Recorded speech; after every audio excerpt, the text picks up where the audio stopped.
Shalom, friends. This week is, of course, Hanukkah, a holiday which is surprisingly COVID-friendly. We celebrate Hanukkah mostly from our homes. Interestingly enough, the holidays of Hanukkah and Passover, the two most home-based holidays, tend to be the most popular holidays among American Jews. What we observe and do in our homes has the greatest effect on who we are as humans and as Jews. So this is a really great opportunity to soak in the richness of our tradition and share it with others, whether within our own household or over the internet with loved ones afar. Because even though we kindle the Hanukkah lights at home, the actual mitzvah is to publicize the miracle and to share it as far and wide as possible. We therefore try to place our Hanukkah lights prominently by the window where they can be easily seen by others even outside our homes. In the Talmud, there actually isn't a whole lot written about Hanukkah, but it's referred to as the Festival of Lights when we remember the miracle of the oil found in the temple, which lasted 8 whole nights. From there, we have the rich and gastrically demanding tradition of enjoying fried foods throughout the holiday of Hanukkah.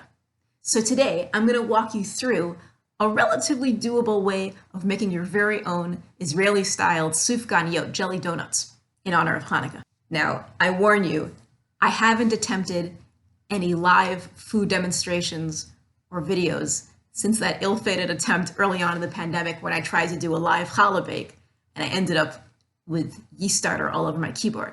However, tonight I want to prove to you that I believe in miracles in the spirit of this holiday, or to paraphrase the great Jefferson Starship, if only you believe what I believe, we can fry. If only you believe in miracles, so would I. So, you ready? Here goes. First, you got to get your ingredients together. We're going to start by taking 2 1/4 teaspoons of yeast, combined with 3 tablespoons of white sugar. You'll also throw in there 1 1/2 tablespoons of oil. You'll also want to include some grated up lemon zest and 1 tablespoon of vanilla extract, or what the heck, it's 2020, brandy, you live your life, combined with 1 egg and 3 cups of flour, as well as 1 cup of warm water. You're going to combine that all into one very large sealable plastic bag and let it knead up, and you're going to submerge it in warm water in a big basin for about an hour. Okay? So in the meantime, you can check out the great videos from Beth from our adult ed offerings. There's so many good things, so take that time to treat yourself to some new ideas, and we'll be back. All right, so you've got all your ingredients in the sealable plastic bag. Now what you want to do is you want to knead it so that you combine everything in there. And once you're done doing this, you're going to, again, put it in a bowl, a big bowl of water to submerge and hang out for an hour. Okay, so after an hour of submerging the yeast mixture sealed in warm water, you'll see that it puffs up like this. You can see, there we go, puffs up. And then you're going to take it out and roll it out with a rolling pin on a floured surface until it's flat.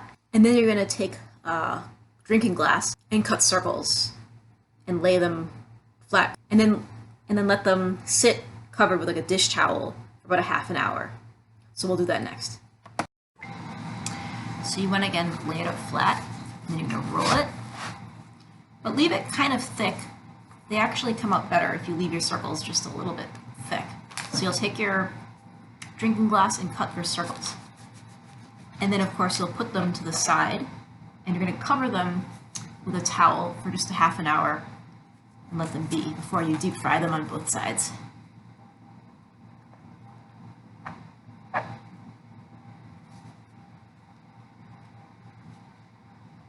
Here we go.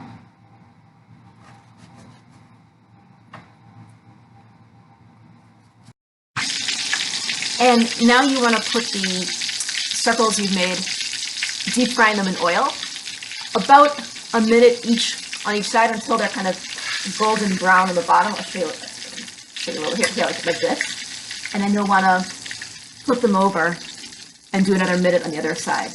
And you'll do this until they're kind of golden brown on both sides, and lay them out and let them dry off before inserting jelly into each of them and dusting them with confectioner's sugar. Okay. All right, so now we're at the point where we have about 24 Sufganiyot. You can see the consistency here. It's kind of puffed up while it fried in the oil. And the last thing we're going to do is insert some jelly in the center and then dust it off with confectioner's sugar. And then it's all ready to go. And while we're doing that, I wanted to remind everybody about the last Torah on Tap we had right before Thanksgiving, where we all shared different causes and organizations we like to support, whether through our time and or our money. And as we're doing this last step, I want to show you on the screen and at the very least down in the description of this YouTube video some of the organizations that were mentioned in this conversation, because Hanukkah obviously is an important time to give and think about how we can support all of the underdogs in our lives, all of the people and organizations and causes that could use an extra little push, support, any way we can help. Hanukkah is a great time for us to think about ways we can support those who really need us to stand up for them, whether it's through advocacy or education or hands-on volunteering. These are all important ways for us to reach beyond our homes and have a great impact on this holiday and all days. And so I want to wish everyone a light-filled, liberating Hanukkah, a safe, healthy Hanukkah, and of course a good Shabbos. Take care, everybody. All right, the much anticipated final product is now here. I will show you an example so you can see. Let's get this close up. Here we go. Shabbat Shalom and Hanukkah Sameach.